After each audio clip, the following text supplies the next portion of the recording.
Hi, this is Dan Poole. I play golfer guy.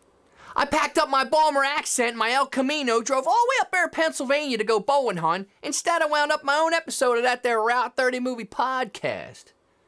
It's weird. Been wondering whether golfer guy's really from Baltimore. I mean, does he really get the El Camino and grab some crabs, go down the ocean, maybe go bowling? He can do the accent like no one can. In fact, he does it so well that I changed the script so that the golfers came from Baltimore instead of New York, so he could do the Baltimore accent. But I asked him to let me play it a little straight and then ham it up a little bit. It's the oldest one in the state. Plus, Caledonia's historic. It's one of the oldest golf courses in the state.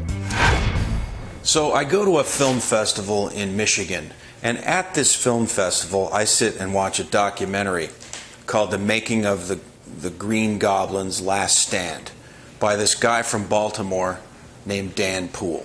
1, 2, 3. And boom, there's this kid in a Spiderman suit flying across the rooftops of Baltimore. And he's made this Spiderman fan movie. I'm sitting there in the audience watching this kid, and I'm amazed. Not only is he making this movie with a VHS camcorder from back in the 90s, he's using the onboard digital effects in the camera to create neat stuff. He's figured out he still frames half the screen, and it's like a still frame of a building.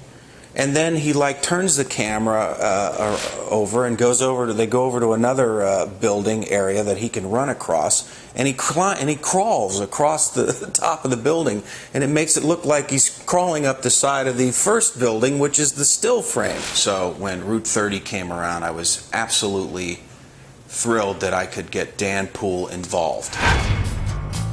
Love Dan Poole.